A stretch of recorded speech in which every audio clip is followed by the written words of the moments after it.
ስግደት የሚሰገድበት ምክንያት ስለምንድን ነው? በቤተ መቅደስ እሰግዳለሁና የሰው ልጅ ክርስቲያን በየቀኑ መስገድ አለበት። አጋንንትን በደንብ ቀጥቅጦ የሚጥላቸው ስግደት ነው።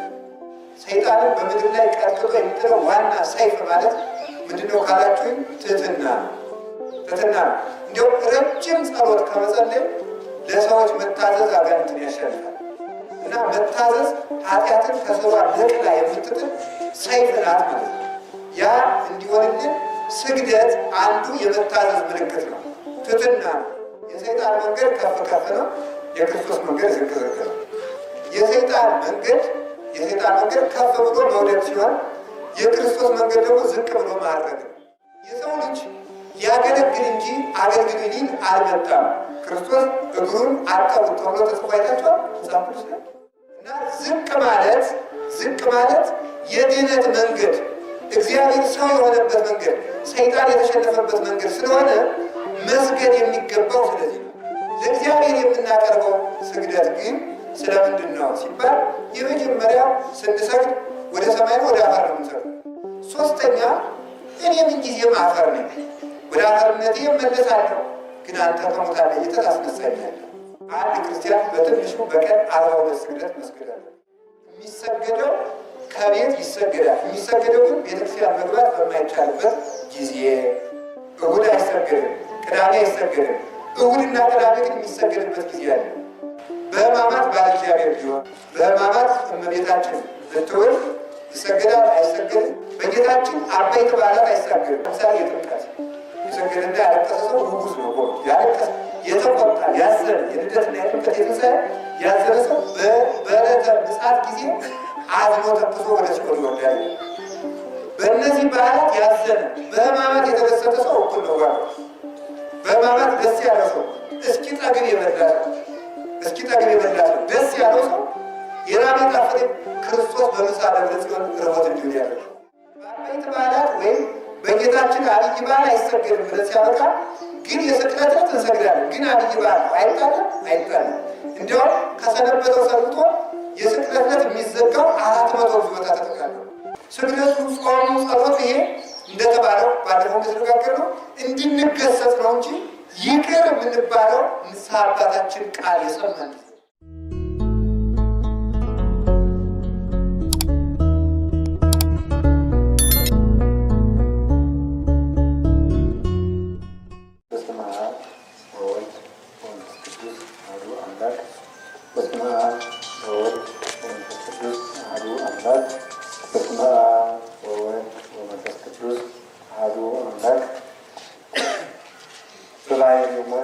በመንግስቱ ሽረት የሌለበት ቅድመ ዓለም የነበረ ዓለምን የፈጠረ ዓለምን አሳልፎ የሚኖር የአባቶቻችን አምላክ ቅዱስ እግዚአብሔር በምሕረትና በይቅርታው ችሁ አንድ አምላክ በሚሆን በአብ በወልድ በመንፈስ ቅዱስ ስም እንደምን ሰነበታችሁ?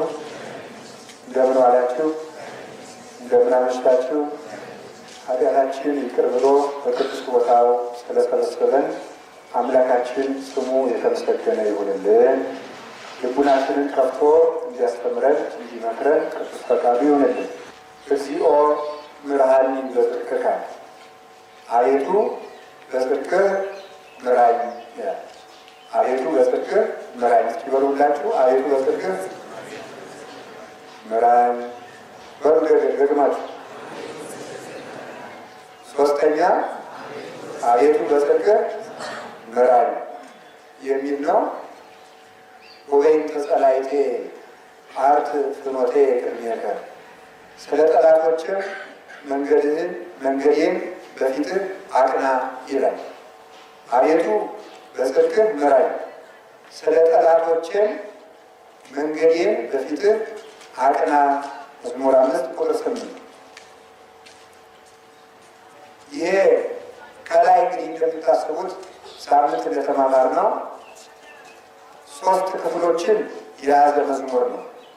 ይሄ መዝሙር 5 ማለት ነው። የመጀመሪያው እግዚአብሔር ምን አይነት ሰዎችን በቤቱ እንደሚያኖርና ምን አይነት ሰዎችን እንደሚጠላ አይተናል። ቀጥሎ እግዚአብሔር ክፉ ሰዎችን የማይወድ ከሆነ እኛ ክፉ ስለሆን በእግዚአብሔር ቤት እንዴት ልንኖር እንችላለን የሚለው ደግሞ አይተናል። ለዚያ መልሱ ምንድን ነው? እግዚአብሔር ክፉ ሰዎችን እንደማይወድና በቤቱ ሊያኖራቸው እንደማይችል የእግዚአብሔር ዓይን ክፋትን ልትታገስ እንደማትችል ሁሉ ክፋትን አይቶ እንደማይወድ አይተናል እና እያደሩ እኮ ያን ጊዜ ክፎች ከአንተ ጋር አይኖሩም ብሎ ነግሮናል።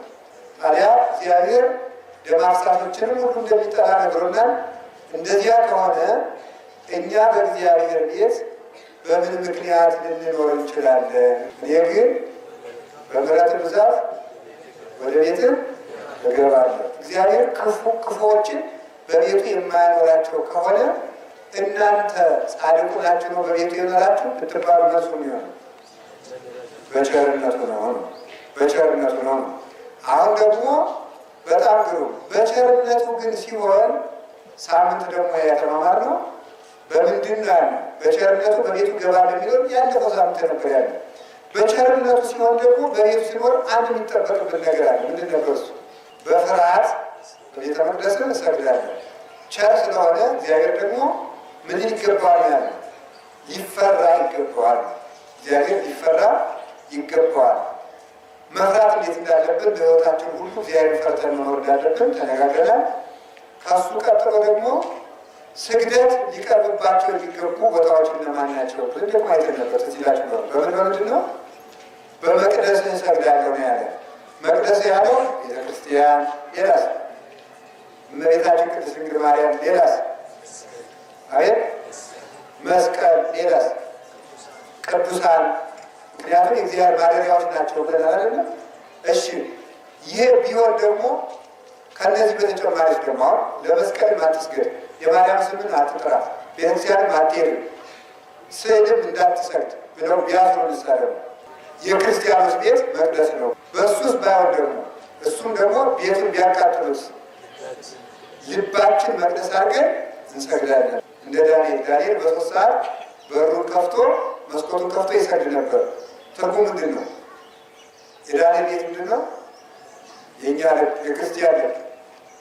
መስኮት የተባለ የልብ በር ነው። በ3 ሰዓት መክፈት ማለት ለአብ ለወልድ ለመንፈስ ቅዱስም ልብን መክፈት ነው ብሎ ቅዱስ ሳዊሮስ የተባለ ሊቅ ተርጉሞታል። ስግደት የሚሰገድበት ምክንያት ስለምንድን ነው? በቤተ መቅደስ እሰግዳለሁ እና የሰው ልጅ ክርስቲያን በየቀኑ መስገድ አለበት። አጋንንትን በደንብ ቀጥሎ የሚጥላቸው ስግደት ነው። እንዲያውም ሰግደህ ክፉ ሀሳብ አልወጣልህ ካለ የሚለው መጽሐፍ ቅዱስ እየሰገድክም ክፉ ሀሳብ የማይወጣልህ ከሆነ ተንከባለል ይላል። ከስዕል ፊት ተንከባለል ምን ለማለት ነው? እኔ መቆም አልሆንልኝምና የቆማችሁት አጽኑኝ ለማለት፣ በስዕላት ፊት አመድ ነኝ ትቢያ ነኝ ለማለት ተንከባለል። ሰይጣንን በምድር ላይ ቀጥሎ የሚጥለው ዋና ሰይፍ ማለት ምንድነው ካላችሁኝ? ትህትና ነው። ትህትና ነው። እንዲሁም ረጅም ጸሎት ከመጸለይ ለሰዎች መታዘዝ አጋንንትን ያሸንፋል። ለሰዎች መታዘዝ፣ ትእዛዛትን መፈጸም። አንድ ሊቀ ጳጳስ በመንበሩ ላይ እየኖረ ኃጢአት እጅግ እየተዋጋ ያሸንፈው ነበር። ከዚያ በኋላ አለቀሰ። ለምን ኃጢአቴን አታጠፋልኝ ብሎ ወደ እግዚአብሔር ሲያመለክት የታዘዘ እግዚአብሔር መልአክ መጥቶ ምንድን ነው ያለው? የትህትና ስራ ካልሰራ የፈለገህን ያክል ብትጾምና ብትጸልይም ኃጢአቱ ሊቆምልህ አይችልም አለ። ከዚያ ሌሊት እየወጣ ውሃ እየቀዳ ለመነኮሳት የመነኩሴ ልብስ ተርታ ልብስ ለብሶ ተርታ ቆብና ቀሚስ አድርጎ ለሌሎች መነኮሳት ውሃ እየቀዳ ለመነኮሳት በየደጃቸው ሌሊት እያኖረ መጸዳጃ ቤታቸውን ሌሊት አጽድቶ እያደረ ቀን ቀን ግን የጵጵስና ልብሱን ለብሶ ከወንበሩ ሲፈርድ፣ ሲተች፣ ሲያስር፣ ሲፈታ፣ ሲያስተምር፣ ሲተረጉም ይውል ነበር ይላል። በዚህ ምክንያት ኃጢአት ውልቅ ብሎ ጠፋለ እና መታዘዝ ኃጢአትን ከስሯ ነቅላ የምትጥል ሰይፍ ናት ማለት ነው። ያ እንዲሆንልን ስግደት አንዱ የመታዘዝ ምልክት ነው። ትሕትና ነው። የምንሰግድበት ምክንያት የመጀመሪያው አፈርና ትቢያ ነኝ አመድ ነኝ ብሎ ራስን ዝቅ ማድረግ ስለሚገባ ነው። ክርስቶስ እንደምታስቡት የሰይጣን መንገድ ከፍ ከፍ ነው፣ የክርስቶስ መንገድ ዝቅ ዝቅ ነው። የሰይጣን መንገድ ከፍ ብሎ መውደቅ ሲሆን የክርስቶስ መንገድ ደግሞ ዝቅ ብሎ ማድረግ ነው። ልዩነቱ እዚህ ነው። አያችሁ ምንድን ነው? ዘይት ሜካ በርሱ ተመልከቱ። ከመብሲ ዘይት ጽያን ዲበሳሬት ፍጡረ ይወድቅ። በራሱ የሚመካ ሰው በሸረሪት ዛሃ ላይ እንደሚጫን ሰውና በዚያ ተሳፍሬ ካሰብኩት ደርሳለሁ እንደሚል ሰው ነው። ያ ተበጥሶ ፈጥኖ እንዲጥለው በራሱ የሚመካ ሰው እንዲሁ ፈጥኖ ይወድቃል። ወሶበ ዐርገ ሰይጣን ውስተ ሀገረ ልዕልና ወረደ ክርስቶስ ውስተ ሀገረ ትሕትና። ሰይጣን ላይ ላዩን ሲሄድ ክርስቶስ ታችታችን መጣ፣ ሰኮናውንም ይዞ ቀጥቅጦ ጣለው ይላል። ስለዚህ ከፍ የማለት በሩ ዝቅ ማለት ሲሆን የመውደቅ በሩ ደግሞ ከፍ ማለት ነው። ከዚህ የተነሳ የትሕትና ምልክት እስመ ወልደ እጓለ እመሕያው ይመጻ ከመ ይትለአል አዳይሙ ዘእንበለ ከመ ይትለአል። የሰው ልጅ ሊያገለግል እንጂ አገልግሉኝ ሊል አልመጣም። ክርስቶስ እግሩን አጠቡት ተብሎ ተጽፎ አይታችኋል መጽሐፍ ቅዱስ ላይ። 33 ዓመት ሲኖር የክርስቶስን እግሩን እገሌ አጠበችው ወይም እገሌ አጠቡ ተብሎ አልተጻፈም። እሱ አጠበ ተብሎ ግን ተጽፏል። ስለዚህ በሕይወታችሁ ዘመን ሁሉ አገልግሉኝ ከማለት ይልቅ ለአገልግል ማለትን መመሪያ አድርጋችሁ ኑሩ ለማለት ነው። ወዘሰ ያደሉ ለዘፈነወ ጻድቅ ውእቱ ይላል ጌታ ራሱ ዮሐንስ ወንጌል ምዕራፍ 8 ላይ ሲናገር ለሚልከው ሰው እያደላ የሚኖር ሰው እሱ ጻድቅ ነው። ለሚልከው ሰው እያደላ ከራሱ ይልቅ ከሱ ለሚሻል እያደላ የሚኖር ሰው እሱ ጻድቅ ነው። ያንን ለማስተማር ከአባቱ ጋር አንድ ባህሪ ዋሕደ ባህሪ ሲሆን ምን ይል ነበረ? እስመ አቡየ ያዕቤኒ አባቴ ይበልጠኛል እያለ የኖረበት ምክንያት ስለዚህ ነው። እና ዝቅ ማለት የድህነት መንገድ፣ እግዚአብሔር ሰው የሆነበት መንገድ፣ ሰይጣን የተሸነፈበት መንገድ ስለሆነ መስገድ የሚገባው ስለዚህ ነው። እና እኔ የሰይጣን መጀመሪያው ተንኮል ምንድን ነው ያለ? እኔ ከእግዚአብሔር ጋር እኩል ነኝ አመስግን ቢሉት እኔ ራሴ ተመስጋኝ ነኝ። እንዲያውም ማለት አጋንንትን እንደሰማችሁት 4 አጋንንትን መርጦ ተሸከሙና ሀዱ ሳጥናኤል ቅዱስ እያላችሁ አመስግኑኝ አላለ ብሎ ሲያበቃ እግዚአብሔርን ምን ንውጋው ብሎ ተነሳ። ኋላ ብሄድ ኢየሩሳሌም ሰማያዊት ገደል መስላ የምትታየው ወየ እግዚእ ምስለ አርያም እግዚአብሔር ከነሰማዩ ፈርቶ ይሸሻል። ራሱን ከእግዚአብሔር ጋር ማስተካከል የሚገባው አልሰግድም ማለት በዚህ አንዱ የሰይጣን መንገድ ነው። ስለዚህ ለቅዱሳን ለሚበልጡ አበው፣ ለአባቶች፣ ለእናቶች፣ ለትልልቆች እጅ መንሳትና ትቢያ መላስ የእግዚአብሔር መንገድ ሲሆን እኔ ከገሌ ጋር እኩል ነኝና ምን ያንሰኛል? እኔም ደክሲዮስ እገሌም ደክሲዮስ ማለት ነው። እንደዚህ ማለት የዲያብሎስ መንገድ ነው። የምንሰግድበት መንገድ ይሄ መስገድ ትሕትናና ክርስቶስን የምንመስልበት መንገድ ስለሆነ እንኳንስ ለስዕል እንኳንስ ለቅዱሳን እንኳንስ ለእመቤታችን ለመስቀል ለመላእክት ይቅርና ለባልንጀራችን እንኳን እንድንሰግድ ታዘናል። ለባልንጀራችን እንኳን ዝቅ ብለን እጅን ታምሩ ተመልከቱ። በቤላቲክሙ በአምሃ ቅዱሳን ዲያቆን ምንድን ነው የሚለው? እርስ በርሳችሁ በተቀደሰች ሰላምታ ሰላም ተባባሉ። ክርስቶስ አምላካችን በተቀደሰች ሰላምታ ሰላም እንድንባባል የበቃን ያድርገን። የተቀደሰች ሰላምታን ማቅረብ ራሱ ዝም ብሎ አይገኝም። እግዚአብሔር ካላደረ ትሑት እንኳን መሆን አይቻልም።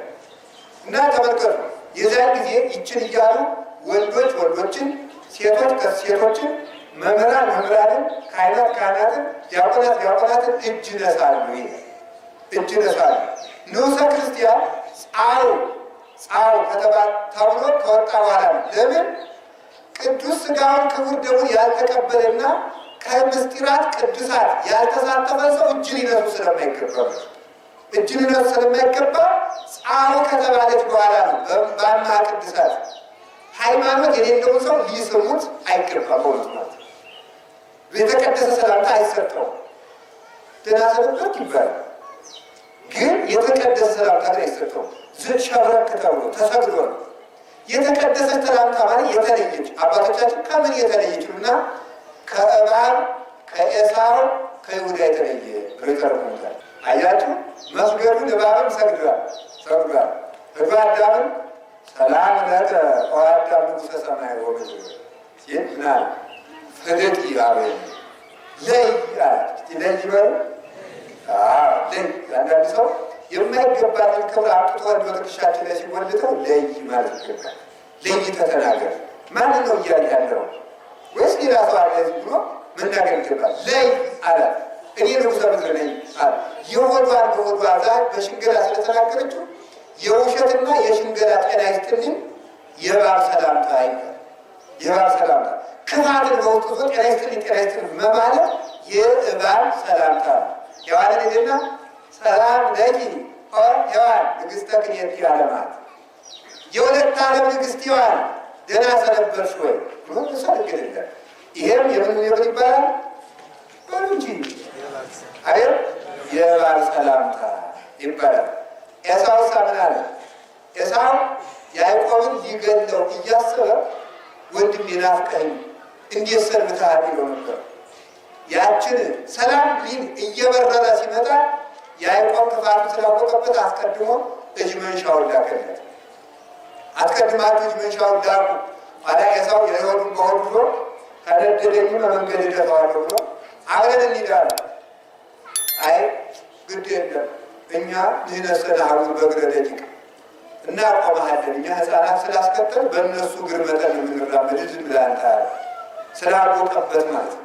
ስለዚህ ክፉ ሰው ጥቅሙን በውስጡ ሰውሮ ሰላምታ የሚያገራቸው ሰው እኮ ብላተኛ ነው። 3 ጊዜ እንዴት ዋላችሁ በመልሰት እንጂ አንድ ነገር ነው ይላል። አንድ ነገር ነው ማለት ነው። ስለዚህ ማክበስበስ የሚያበዛ ሰው ነገር ያስበሰው ነው። ማክበስበስ የሚያበዛ ሰው እንዳንተ ያለ ቅዱስ የለም፣ እንዳንቺ ያለ ንጹሕ የለም፣ እንደገሌ ያለ እንዳንተ ያለ መልከኛ የለም፣ እንዳንተ ያለ ለጋስ የለም፣ እንዳንተ ያለ ሊቅ የለም የሚል ሰው ወይ እባብ ነው ወይ ኤሳው ነው። ቀጥሎ ደግሞ ምን አለ መሰላችሁ? ደግሞ ይሁዳ ብሩን በልቶ መጥቶ ባህር መምህር ደህና አለ ጌታ ዝም ብሎ ሳለና ቀስ አድርጎ ይላል። ክፋት ለሰው አይነገርም።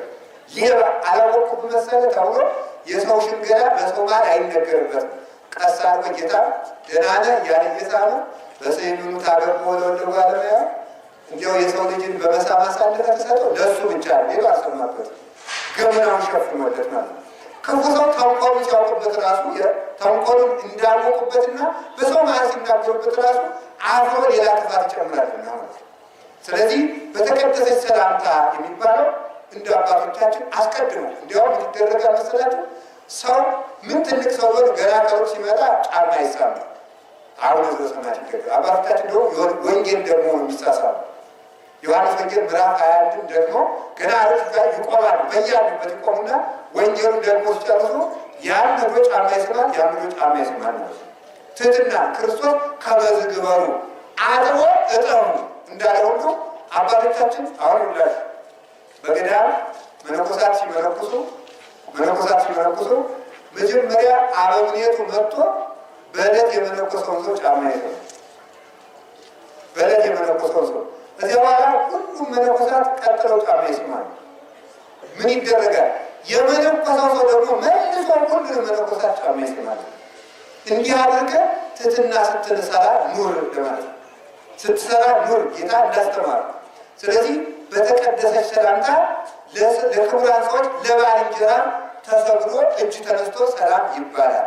ለእግዚአብሔር የምናቀርበው ስግደት ግን ስለምንድን ነው ሲባል የመጀመሪያው ስንሰግድ ወደ ሰማይ ወደ አፈር ነው የምንሰግደው። በሉ እንጂ ስግደት የእግዚአብሔር ውለታ የምናስብበት ነው። ከአፈር አንስተህ ፈጥረኸኛል ማለት ነው። ከአፈር አንስተህ ፈጥረኸኛል፣ ከትቢያ ለፈጠርከኝ አምላክ ለጥበብ ለጌትነትን ለለጋስነትን ለካህሊነትን ስግደት አምልኮ ይገባል። ይህን አልረሳም ብሎ መስገድ ይገባል። ሁለተኛ በኃጢአት ብትሰነካከል አንተ ታነሳኛለህ ማለት ነው። በኃጢአት ብትሰነካከል አንተ ታነሳኛለህ።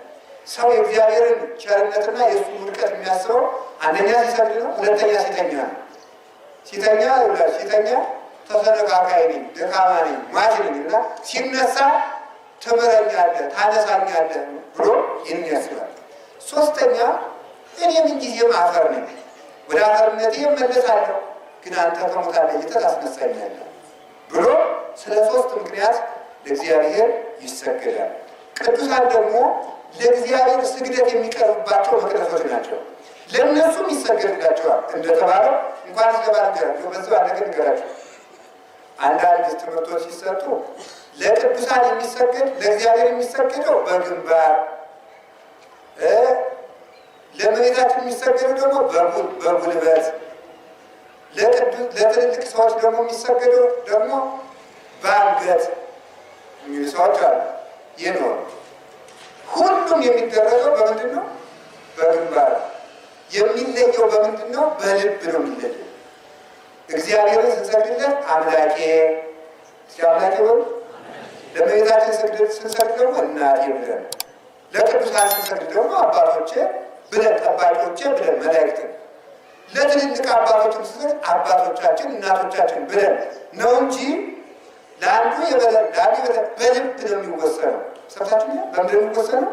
በልብ ይወሰናል ማለት በልብ ይወሰናል እንጂ አሁን በመጽሐፍ ቅዱስ የተጻፈው መላእክትም ሲመጡ በመጽሐፍ ኢያሱም ሲመጣ ኢያሱም በመልአኩ ፊት በግንባሩ ተደፋ ነው የሚለው።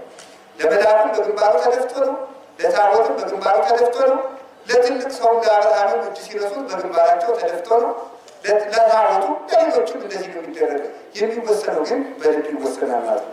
እንደዚህ ተደርጎ ስግደት ይሰገዳል። ስለዚህ አንድ ሰው እየሰማችሁ ነው ስግደት በጎ ሀብት ነው። ኃጢአትን ቀጥቶ ይጠብቃችኋል በእውነቱ። ስለዚህ አንድ ክርስቲያን በትንሹ በቀን 42 ስግደት መስገድ አለበት። 42 ስግደት 365 ቀን ስራ ከሆነ ማንኛውም ክርስቲያን በቀን 42 ስግደት መስገድ አለበት። 12 አቡነ ዘበሰማያት ደግማል። ለ12ቱ አቡነ ዘበሰማያት ሶስት ሲሰግድለት ስንት ይመጣል? 36 ይሆናል። ሶስቱን ለስላሴ ሲሰግድ 39 ይሰግዳል። አንዱን ለእመቤታችን 40 ይመጣል። አንዱን ለቅዱሳን 40፣ አንዱን ለመስቀል።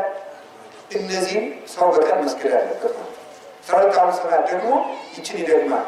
መነኩሴ ከሆነ ደግሞ ለመነኮሳት ነግራቸዋል። አይሻልም? ለእናንተ ደግሞ ስትመነኩሱ ማለት ነው። ምክንያቱም የባሰ አብዝቼ ነገር እውነት ግን እየሰገዱት ነው እያላችሁ ከምትታዘቡ ለሰውኛውን ማወቅ ይሻላል ይሻላል። ስለዚህ በዚህ መሰረት ስግደትን እንሰግዳለን። እንድንሰግድ አምላከ ቅዱሳን ይርዳን። የሚገርመው አንድ ነገር ልነግራችሁ የምፈልገው አሁን ለእመቤታችን ለማርያም ንገኒ ይባላል። በአቢነዚያ ለማርያም ንገኒ ሲባል ሰምታችኋል። ቅዳሴ ማርያም እሷን በማመን ለእሷ እንሰግዳለን እና ንገኒ አይባልም። ለማርያም መገዛት መሰገድ አይገባም። ግን እጅግ የሚያስደንቀው ቅዱስ ጳውሎስ ምን እንደሚል ሰምታችኋል አይደለ? ተኮነኑ ለኩሉ ነፍሰ መኮንን ለተሾመ ሁሉ ተገዙ እስመ ይሰየር መኮንን ዘይመለዘ ማረ እግዚአብሔር።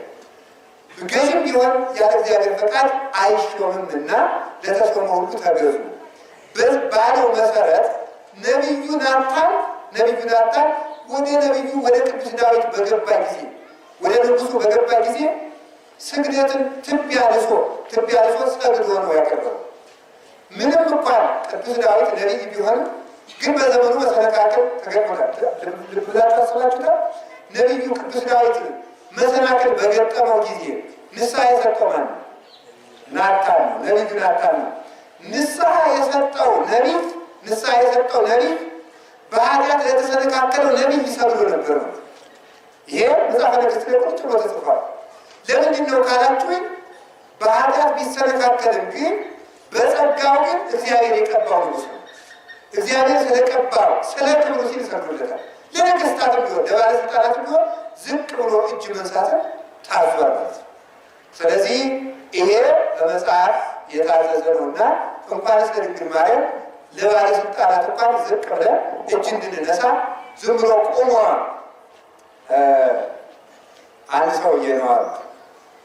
አንድ ሰውዬ ንጉሱ ግዛታቸውን ለመፈተሽ ይሄዳሉ። ቅዱስ ዮሐንስ ዘደማስቆ ይናገራል። ግዛታቸውን ለመፈተሽ እንደው ሲሄዱ ገበሬ ነው። እኛ ማናቸው? ንጉስ አይ አለና ምንም የለውም። ውሃ ቀዳና እየሮጠ ወደ ንጉሱ ዞረ። እየሮጠ ኋላ ቆይ እስኪ ቆይ አሉት ጋሻ ጃግሬዎች። ቆይ እስኪ ዝም ብላ እስኪ እናዳምጠዋል። ምን ብለህ ይሄን ውሃ ላይ መጣ? አይ ይሄን ውሃ ያመጣሁት ንጉስ እንኳን ውሃው እኔ የእርስዎ እንደሆንኩ አውቃለሁ። የኔ እንደሆነ ነገር የለም። ፍቅሬን የምገልጥበት ባጣ ይችን ይዤ መጣሁ እንጂ ተገዥ መሆኔ እንደመግለጥ ነው ብሎ ተናገረ።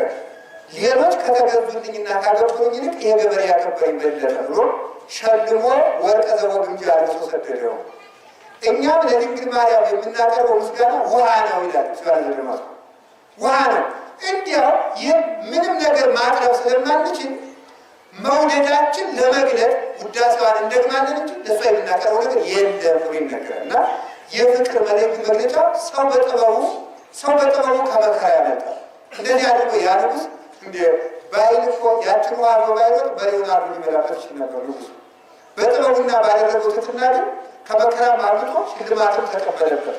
እና ትሕትና ያሸልማል፣ ትሕትና ትቀድማል ጸጋ ይላል ማር ይስሐቅ 28ኛው አንቀጽ ላይ ሲናገር ትሕትና የጸጋ መቅድም ናት፣ እሷን ተከትላ ጸጋ ትመጣለችና ይነገራል። ሰግደን በረከት እንድናገኝ አምላክ ቅዱሳን ይርዳን። ታቦት በሌለበት ወይም ቤተክርስቲያን ቅርብ ባይሆን መስቀል ተክሎ መስገድ ይገባል። ቤተክርስቲያን መግባት በማትችሉበት ጊዜ ከቤት ይሰገዳል።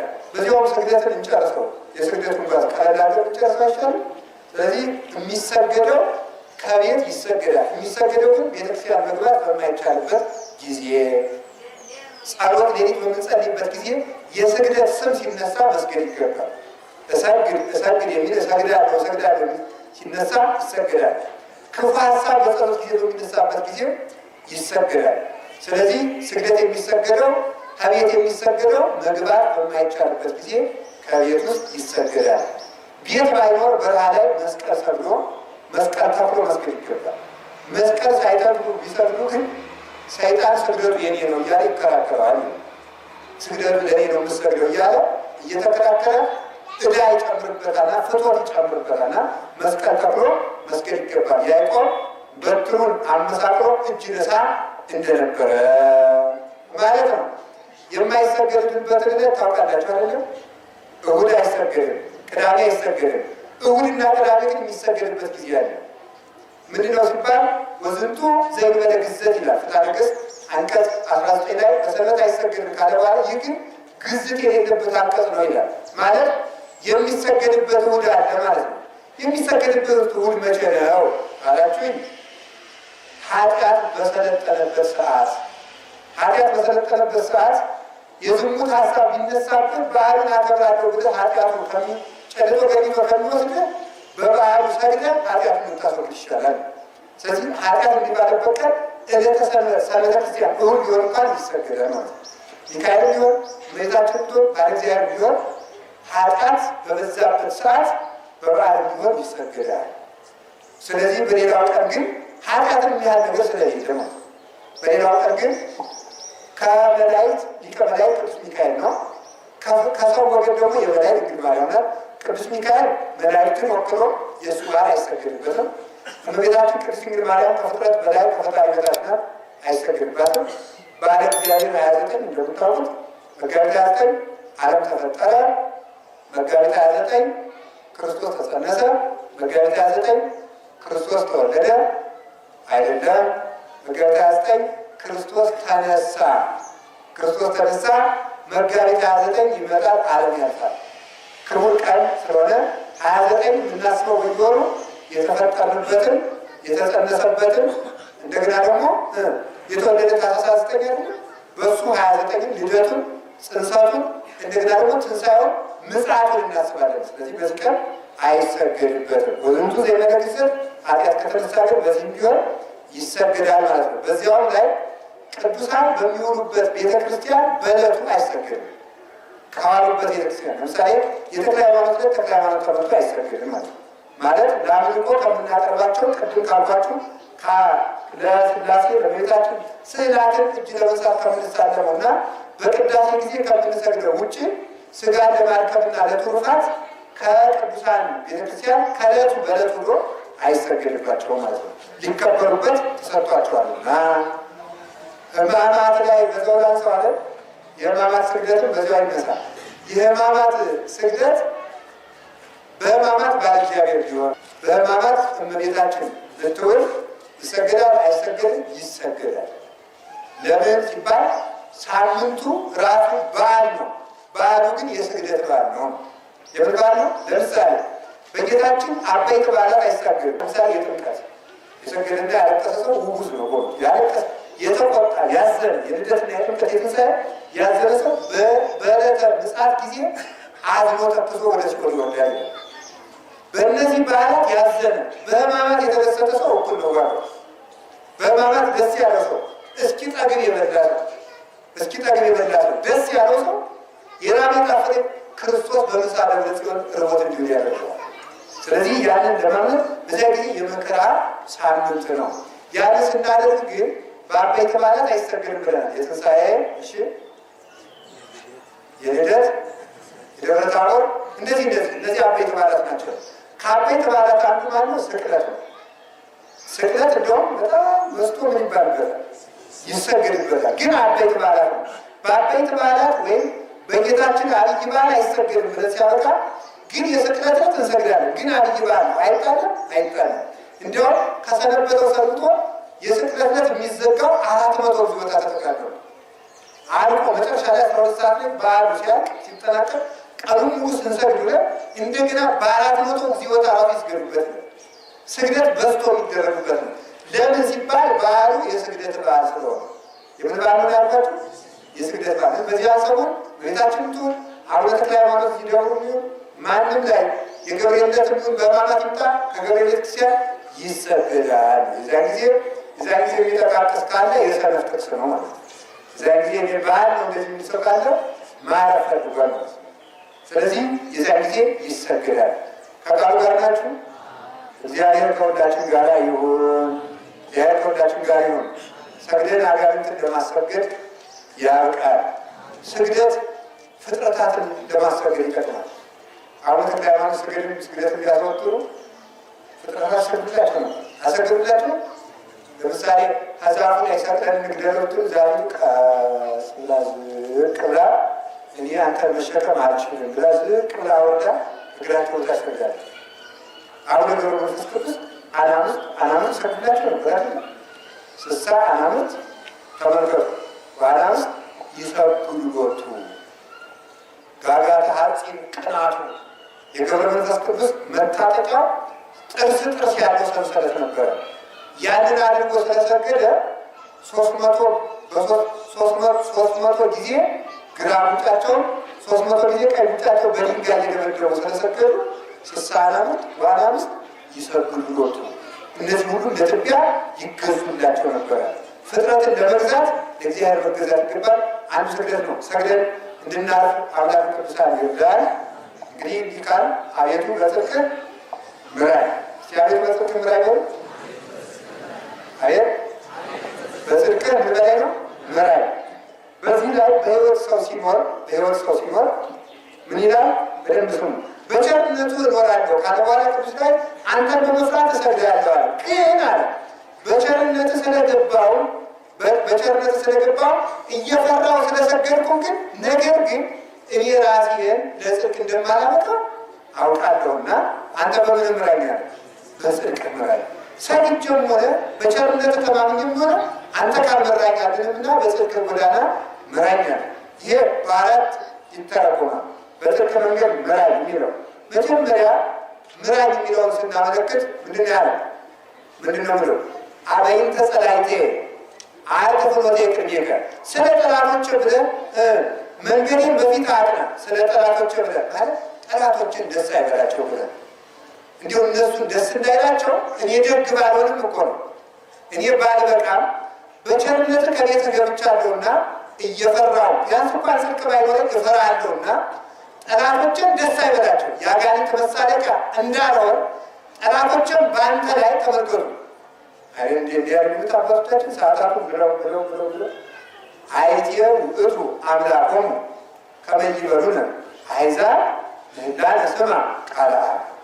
አሕዛብ እስቲ እንዲያው አምላካቸው ወዴት አለ እንዳይሉ እስኪ ሲያድናቸው እንግዲህ አናየው እኛ እንዲህ ያደረግናቸው እንዳይሉ እኛ እንኳን ተገኝቶን አይደለም ስንዶ ጠላቶቻችን እንዳይሳለቁብን ስለ ሃይማኖት ብለን ምህላነ ስማ ቃለ አብ።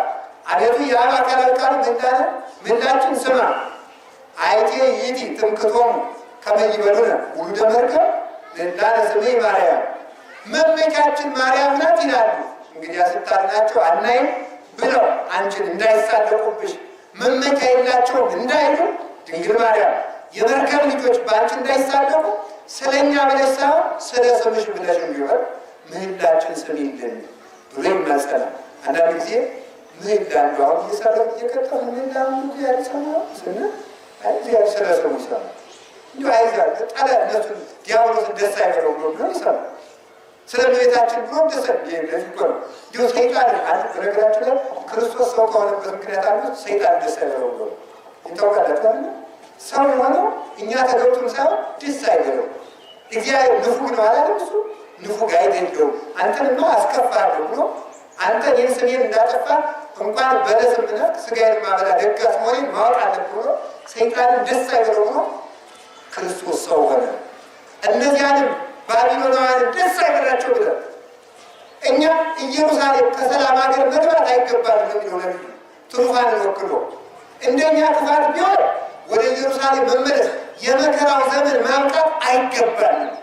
ግን ስለ ጠላቶቻችን መሳለጥ ብለን ስለ ስም ክብር ብለን እባክህ ወደ ኢየሩሳሌም መልሰን እያለ ነበር የሚማጸነው። ስለዚህ ስለ ጽድቅ መንገድ ምራኝ በሕይወታችን ዘመን ሁሉ ይላሉ ሊቃውንት። በሕይወታችን ዘመን ሁሉ ጽድቅ ለሚያስብ ሰው ጠላት አይጠፋበትም።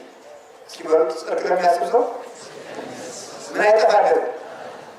እሺ በመላእክት ዘመን ማን ነበር? ዲያብሎስ ነው እንጂ። በአቤል ዘመን ማን ነበር? በጣም ግሩም ናቸው። በኖህ ዘመን ማን ነበር? 7 ካህን እንጂ። በአብርሃም ዘመን ማን ነበር? ቆሎዶ ጎሞር ነበሩ። 5ቱ ነገስታት ተደራጅተው አብርሃም ሊገሉ ይሞቱ። በሎጥ ጊዜ ማን ነበር? ሰዶማውያን። ከይስሐቅ ጋር ማን ነበር? ከይስሐቅ ጋር ማን ነበር? ክርስቶስ ነበር። ጉድጓድ የሚደፉ ይስሐቅ ሲቆፍር እደው ድፍን፣ ይስሐቅ ሲቆፍር እደው ድፍን፣ ይስሐቅ ሲቆፍር እደው ድፍን። ሲቆፍር መጨረሻ ላይ ሲያርፍ መድፈን ሲያቆም ሩሆ ቦታ አሰፋሉ አረፍኳቸው። ግን ብዙ ጊዜ ቆፍሮ እየደፈኑ ይህን አባቶቻችን ይችን ጥበብ መንፈሳዊ ናት። ይስሐቅ ክርስቲያኖችን ይመስላል። የሚቆፍረው ጉድጓድ ጥበብ መንፈሳዊትን እየፈለገ የሚሰግድ ክርስቲያን ይመስላል። ግን ይሁን እዘን ቃል በስጥር አይዛዊ መጡና ድፍን ያደርጋል። አንድ ጊዜ ቤተክርስቲያን ያቃጥላል፣ አንድ ጊዜ ካህናትን ያርዳል። እነዚህ ጉድጓድ ደፋኞች ናቸው። መጨረሻ ላይ ግን እግዚአብሔር ያሰፋል።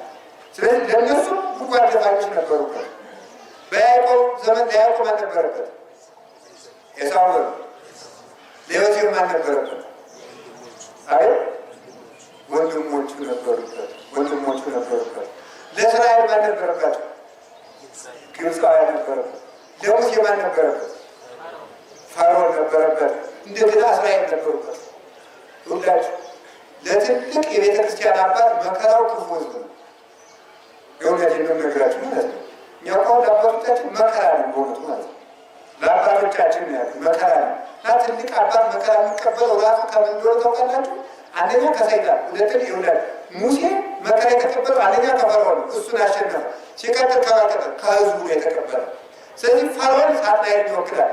አባቶች መከራ የሚቀበሉት አንደኛ ከሳጥናኤል ነው፣ ሁለተኛ ከራሳቸው ህዝብ ይቀበላል። ህዝቡ እንደሚገባ ሆነ አጉረምራሚ ፎካሪ ይሆናል። ያው ዛሬ ቤተክርስቲያናችን የሚመሯት ባላባቶች አይደሉም ወይ? እንግዲህ ተናገረ ናቸው። እስቲ አሁን ለምሳሌ እኔ እንግዲህ ከተጣላችሁ ምንጠቃል? ለምሳሌ አሁን ይሄ እዚህ በዚህ በኩል ያለው መቃብር ቤት እንዲህ ሊሆን ይፈልጋል ቢል ሁሉ ክላሽ ብዙ ይባላል ማለት ደግሞ ብላችሁ ትናንትና መጣችሁ ይላል። ትናንትና መጣችሁ እኛ ደግሞ ቀጥረን እያወራችሁ ባንቀበረበት እተታችን ተቀበረበታል ዘራፋካት እንደዚህ ነው የምንለው ማለት ነው። ስለዚህ አንዱ መከራ የማያውቅ ህዝብ ለአባት መከራ ለቤተክርስቲያን ራሱ መከራ ያን ይቀበል ነበር፣ ያንን ይመራ ነበር። ኋላ አባታችን ሙሴ ቀርባለው ጊዜ ይችላል ህዝብ እንዲ የአንገቱ የደነደነ ህዝብ ይህን ህዝብ ወለድኩት አለ። ይህን ህዝብ ወልጄልሃለሁ ራስህ ቻለው እግዚአብሔር እንዴት አድርጌ እችልልሃለሁ? ዛሬ ዮቶር እንዳማከረ አንተ ህዝብ አስተናግደህ አስዘልቀው 100 አለቃ 50 አለቃ ብለህ መድብና በዚህ መባለው በእነዚህ ያመራቸው። ስለዚህ ለሙሴ አንገቱ የደነደነ ከባድ ልጅ ነበር። ሲርበው ተመስገን የሚል ሲበላ ተመስገን፣ ሲርበው ደግሞ ድንጋይ ጋር ሆኑ ገረው ነበር። ድንጋይ ጋር ሆኖ ሊወግር የሚሮጥ ማለት ሲሞላ ያገበሬ እኮ ነው ጨዋታችን ሌላ ሲወለድ ሰው አልቀልበት እና ሰው እኮ አሁን ለምሳሌ እናንተ አሁን አባቶችን የምትተቹ መነኮሳትን፣ ካህናትን፣ ሊቃነ ጳጳሳትን የምትተቹ አሁን በደስታ ተንተችታችሁ ታውቃላችሁ? አልተቻችሁም። ለምን ቤተክርስቲያን እንዲያቶን ለምን ስብከተ ወንጌል አይስፋፋም ስላለ መከራ ሲመጣ እነሱ እኮ ናቸው የበሉ ተገልብጠው ጀዋሪን መከራ ያመጡ ይችላል። ችግር ስትመጣ ግን እንደዚህ አትል የቀበላ እንደዚህ አትል ያልጾሙ መከራ ስርባ የምታመጣት ማለት ነው። ስለዚህ ይህን ሁሉ መከራ ነበረባቸው። ፈርዖንን አመለጥ። አሁን ደግሞ እንደ ጋራ እናስብ፣ እንደ ማህበር ፈርዖንና ሙሴን አንድ ማህበር አለ። ፈርዖንን ቀጥቅጠናል ብሎ ማለት የለም። መንገድ ራባ መንገድ ማለት አማሌቃውያን አሉ። የኤርትራን ባህር ተሻግሬያለሁ ብሎ መቆም የለም። ዮርዳኖስ ደግሞ ወጥቶ ይጠብቃል። አማሌቃውያን ፈርዖንን በኢያሱ ፈርዖንን በሙሴ አማሌቅን በኢያሱ ቀጠቀጡና ርስት አፈረሱ፣ ገቡ፣ ርስታቸውን ወረሱ። ፈርዖንን በሙሴ ማለት ሳጥናኤልን በክርስቶስ አማሌቅን በኢያሱ ማለት ደግሞ በሕይወታችን ዘመን የሚነሱትን አጋንንት ደግሞ በካህናት እንቀጠቅጣለን ማለት ነው። ሙሴ ዋናውን ቀጠቀጠና የተረፉትን ኢያሱ ቀጠቀጣቸው። ዋናውን የሰይጣን ስልጣን ክርስቶስ አጠፋቸው። ተረፉን አጋንንትን ዛሬ የሚበጠብጡን ደግሞ በስልጣን ቀሳውስት በስጋው ደሙና በነፍስ እየቀጠቀጥናቸው እናልፋለን። ኋላም ደግሞ ምን ጠበቀ? የኢያሪኮ ግንብ ጠበቀ። ደግሞ እሱንም አፍርሰው ወረሱ እያለ ለቅዱስ ዳዊት ማን ነበረበት? ጎልያድ። ሳኦል። ለኤልያስ ማን ነበረበት? ኤልዛቤል።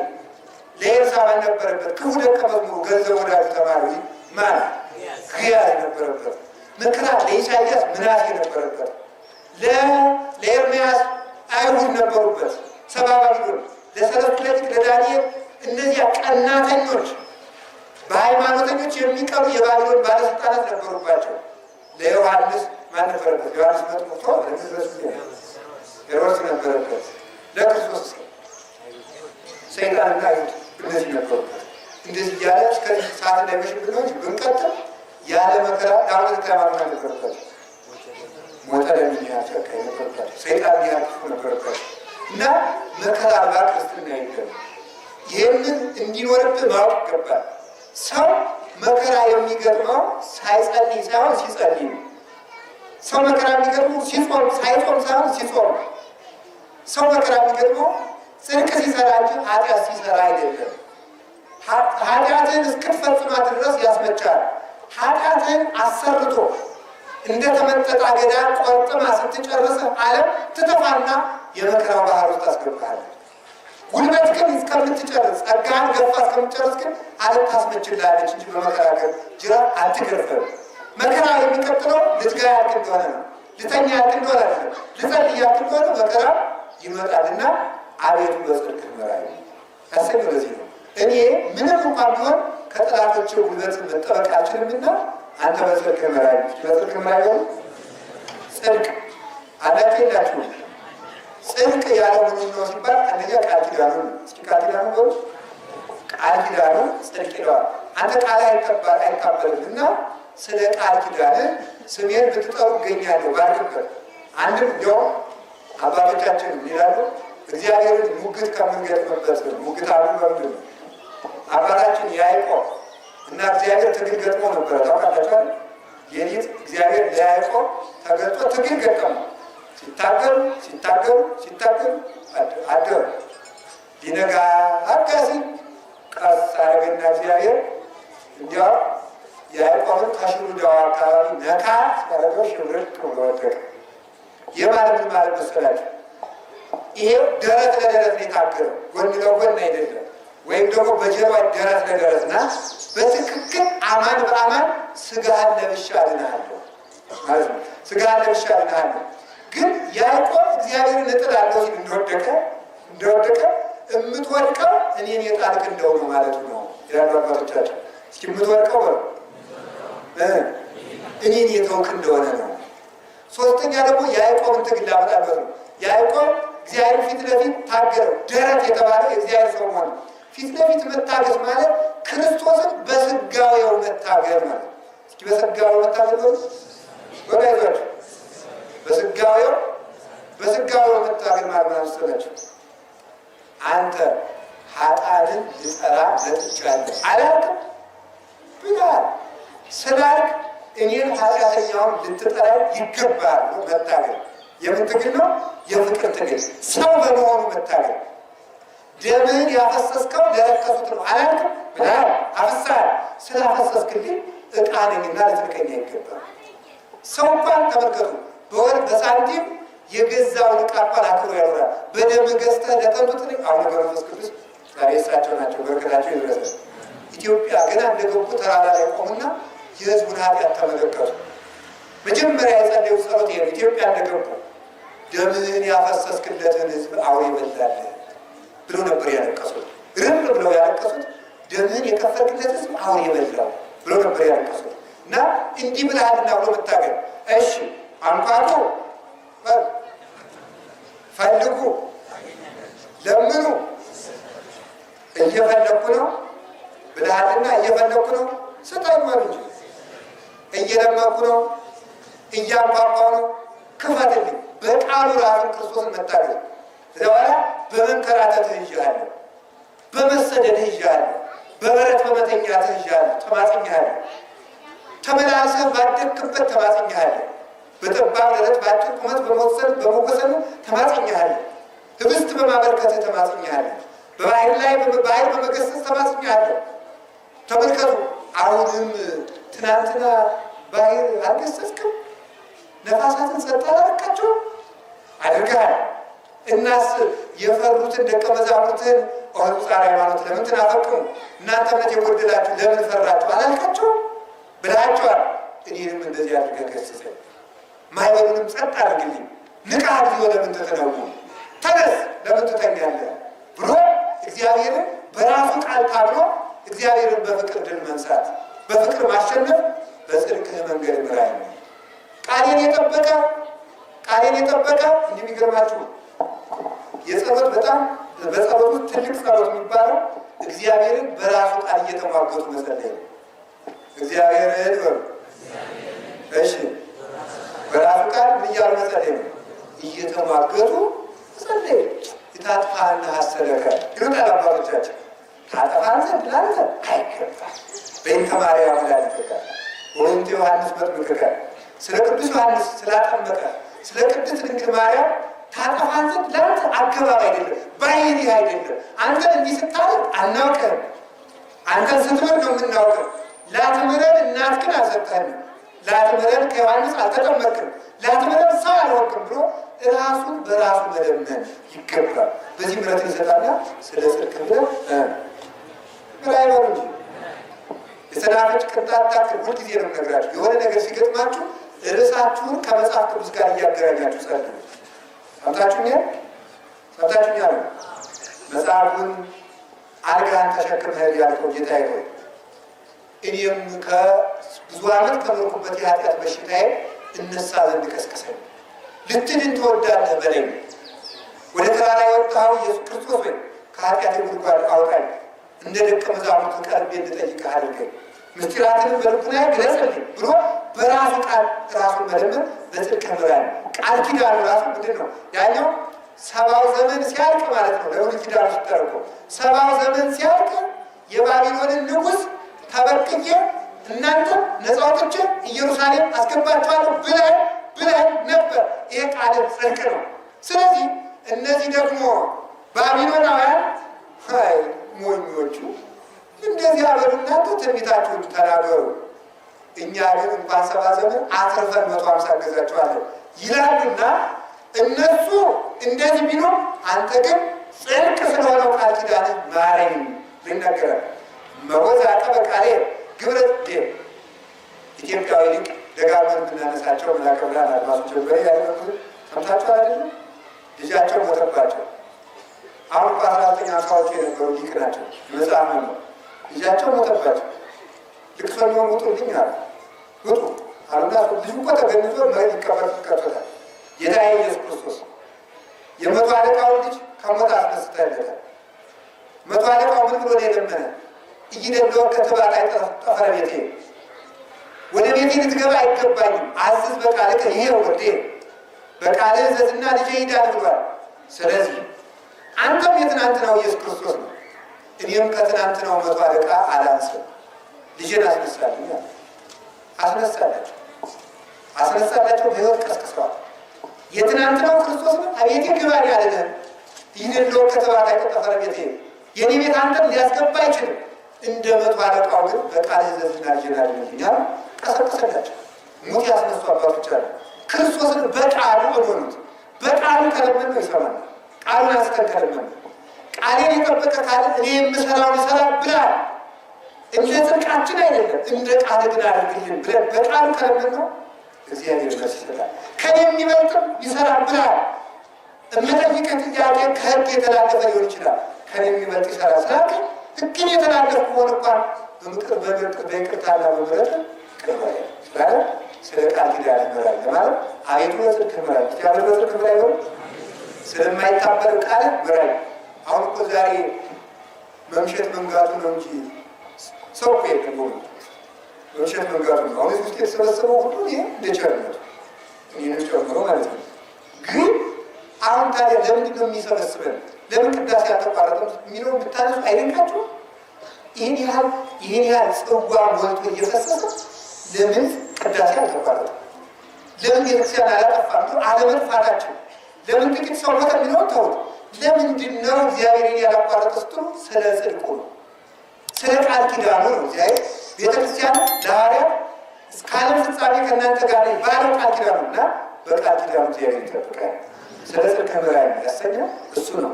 አንዱ ነው ከቃሉ ጋር ናቸው። ሁለተኛው ስለ ጽድቅ ብለህ ምራኝ፣ ስለ ጽድቅ ብለህ ምራኝ። እስቲ ወንድማችሁ ስለ ጽድቅ ብለህ ምራኝ ነው። ሁለተኛው ጽድቅ የተባለ የእግዚአብሔር የጌታችን የመድኃኒታችን የኢየሱስ ክርስቶስ ጽድቅ ነው። በእኔ መስዋዕት አልድንምና በእኔ ጸሎት አልድንምና አንተ ጻድቅ ስለሆንክ በአንተ ጽድቅ ሙላልኝ ማለት ነው። በአንተ ጽድቅ ቸርነትህን ሞልተህ አድነኝ። ይህኛው ስለ ቃል ኪዳንህን ማለት ነው። ይህኛው ደግሞ ዛይረገ ላሙ ርእሶ ዕጣነ ወመሥዋዕተ ስሙረ ያለውን ተመልከቱ። ራሱን ለእግዚአብሔር የተወደደ መስዋዕት አድርጎ አቅርቧል እና ስለዚህ የማንን መስዋዕት ነው? የአንተን መስዋዕት ተቀብለ ማረኝ የሚል ነው። ሰው ይድነው በማን ጽድቅ ነው ሲባል በክርስቶስ ጽድቅ ነው። ይህን የሚሉ መናፍቃን እኛ ስንለውና እነሱ ሲሉት ይለያል። በክርስቶስ ጽድቅ ነው ማለት ሰው አሁን በዚች ዓለም ሁለት ጽንፍ አለ፣ ሁለት ጫፍና ጫፍ አለ። አንደኛው ጫፍ በእግዚአብሔር ቸርነት ነው ምድን በጸጋው ነው ምድን እንጂ በራሴ ስራ አይደለም የሚላል። ደግሞ አንዳንዱ ደግሞ የለም በስራችን ነው ይላል። በሁለቱም ልክ አይደለም። በስራችንም አንድንም በቸርነቱ ብቻም አንድንም። ሰምታችሁ ያለ እስቲ አሁን ፀሐይ ወጣለች አልወጣምና አልሞቅም የማን ችግር ነው? የሰው ችግር ነው ማለት ነው። እግዚአብሔር ቤት ያልተዋሙ የትም የችግር ነው። እንጀራ ቀርቦ አልበላም ብትል የማን ችግር ነው? የራስ ችግር ነው። ውሃ ቀርቦ አልጠጣም ብትል የራስ ችግር ነው። ስለዚህ የራሳችን ድርሻ ነው። በትዕግስታችሁ ነፍሳችሁን ነፃ ታወጣታላችሁ ብሏል ጌታ። ስለዚህ ታዲያ አሁን ምንድን ነው በእኛ ስራ ነው እግዚአብሔር ቸርነት ቢባል ሰርተን በቸርነቱ እንድናለን። እስኪ በሉ በቸርነቱ እንድናለን። ምንም ብንሰራ ስራችን ሙሉ ስላልሆነ በምን እንዳለ ነው የምንለው? በቸርነቱ እንዳለ ነው። ምክንያቱም እንዲሁ ሰላም የማን ቸርነት ያስፈልገን ነው? የሰራ ነው በቸርነቱ ስለሆነ እኛ ሰራ ነው ማለትም አይቻልም። ስለዚህ ሰርተን ግን በጽድቁ እንድናለንና አቤቱ በአንተ ጽድቅ ምራኝ፣ በእውነተኛነት አጽናኝ ማለት ነው። ከቃሉ ጋር ናቸው ይሆን? ሌላው እንግዲህ ተመልከቱ። በጽድቅ ምራኝ የተባለ ይሄ መመራት የሚገባው ወንጌል ነው ይናገራል። ስለ አንተ ስለ ጠላቶችም መንገዴን በፊትህ አቅና ይላል። መንገድ የተባለው ቅዱሳት መጻሕፍት ናቸው መንገድ የተባለው። ስለዚህ ስለ ጠላቶች መንገዴን አቅና የተባለው አጋንንት አጣመው እንዳያስተረጉሙኝ አንተ በጽድቅህ እየመራ ምን በለልኝ ነው? አስተርጉመኝ ነው። መሪ ላክልኝ ማለት እግዚአብሔር ሰዎችን በጽድቅ ይመራቸዋል። እንዴት አድርጎ የሚመራቸው መስላችሁ? መንገድ የሚያሳይ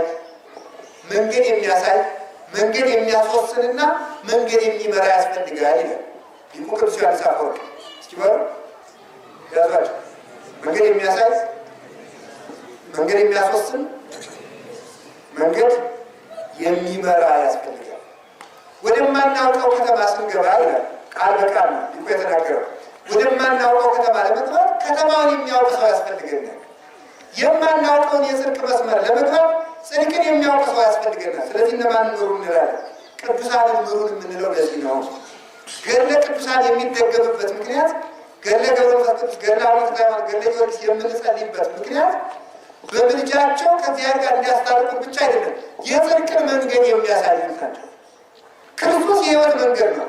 የሕይወት መንገድን ግን አናውቀውምና ወደ እሱ አልገባብንምና ወደ እሱ በር አልገባንምና የገባችሁበት እንዴት እንደገባችሁ አሳዩኝ ማለት ነው።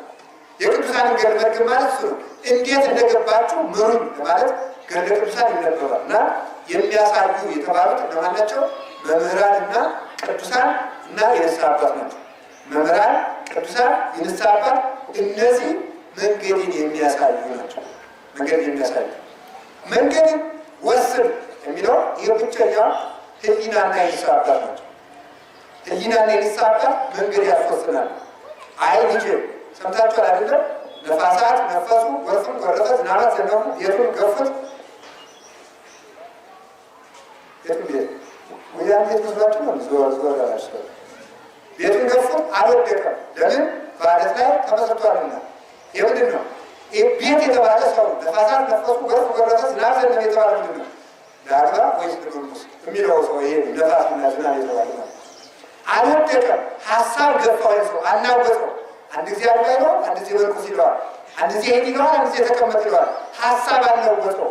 ሀሳቡ አልጣለው። ለምን? በዓለት ላይ ተመስርቷልና። ዓለት የተባለ ንስሐ አባት ነው። ልጄ እንዲህ አድርግ ብሎ ወስኖ አስቆርጦ የሚያስገባው ንስሐ አባት ነው። ልክ እንደ ቅዱስ ዮሐንስ ስላለ ያችን ዘማዊ ሴት ብሎ አንቺ ጋር ማድረግ እፈልጋለሁ ካላት በኋላ ገብቶ ማልቀስ ጀመረ። ምን ነው መልክ ያላማረም ብትለው መልክሽ ትመልካለ ፈረጋ ፈርነሽ እንጂ ያለ አለቀሰች። ምን ላድርገው ይሄን አለ ብትለው ጥለሽ ነው ይላል። አሁን እንዲሁ ከሆነ አይድናለሁ። አዎ ትድኛለሽ። አትናስያ ትባላለች። እዚህ በኋላ ድና ብትለው ተከትለው ወጡ። ወጣ እሱ በእግር እሷ በእግር ሰውነቷ ለስልሶ የኖረ ነው። በባዶ እግሯ ስትሄድ እግሯ እየተቆረጠ እየተከተፈ ስጋዋ እየወደቀ በጨርቅ እየጠመጠመች በቅጠል እየጠመጠመች ተከተለች። እዚያ በኋላ መሸባቸው። ፈንጠር ብሎ ይጸልዩ ነበር ይላል። ምን ጽድቅ ቢሆን ምን ጻድቅ ቢሆኑ ወንድና ሴት ተቀራርበው በኃጢአት የሚያምናቸው የለምና ራቅ ብሎ እሳት አድርጎላት አይዞሽ ሙቂ ብሎ ራቅ ብሎ መጸለይ ጀመረ ይላል። በረሃ ላይ ስለሚሸባቸው ሲጸልይ መላእክት ሲወጡ አጣየ ሲወጡ ሲወጡ አያች። ምን እያደረጋችሁ ነው? እናንተ ብላችሁ እያች ሴትዮ ያመጣ ሰው አርፋ ነፍሷን እያሳረገ ከእግዚአብሔር ሳላስታርቃት ቀኖናዋን ሳልጨርሳት ይቅር የተባለችው ገና ውጭ ብልሃት ከቤቷ ስትወጣ ነው ብለው እንደሱበት በሞት ማለት እንደዚህ የንስሐ አባቶቻችን ውሳኔ አምነን ተቀብለን ስንወጣ ያን ጊዜ ይቅርታው እናገኛለን። ስግደቱ፣ ጾሙ፣ ጸሎት ይሄ እንደተባለው ባለፈው እንደተነጋገር ነው እንድንገሰጽ ነው እንጂ ይቅር የምንባለው ንስሐ አባታችን ቃል የሰማን ጊዜ ወዲያው ሰምተው አሁን በሰማያት ልጄ እግዚአብሔር ይቅር ይበል ብለው ከሰደዱ በዚያ ቅጽበት ኃጢአታችን ተሰርዮልናል። ድውያ ያድርገው ክርስቶስን ካገኙ በኋላ እንደሚላቸው ታስታውሳላችሁ። ሀርግ ለከ ኃጢአትከ ሀርግ ለከ ኃጢአትከ ኃጢአትህ ተሰረየች እንደነበር የሚላቸው ልክ ዛሬ የዛን ጊዜ ክርስቶስን ያገኙ ኃጢአትህ ተሰረየልህ ኃጢአትህ ተሰረየችልሽ ኃጢአትህ ተሰረየችልሽ ብሎ እንደሚሰዳቸው ካህኑን እንዳገኙ እግዚአብሔር ይፍታ የማይሰራ ኃጢአት ስላቸው የኃጢአት ይቅርታ ያገኛሉ። ስለዚህ የሚያስወስን መንገድ መሪ ንስሐ አባትን አታሳጣል ማለት ነው። እግዚአብሔር አያሳጣል። በመጨረሻ ዘመን ሰዎች ካህናተው ከካህናት መቃብር ሄደው ይፍቱኝ የሚሉበት ጊዜ ይመጣል ይባላል። እግዚአብሔር ከዚያ ዘመን አያደርሰን፣ ከዚያ ዘመን አያደርሰን። ብንደርስም ደግሞ ይበለን ራስ ወዳድነት እንዳይሆን ማለት ነው። ለሚደርሱት ማዘን ይገባል። ስለዚህ በጊዜ እናውቅበት ይገባል።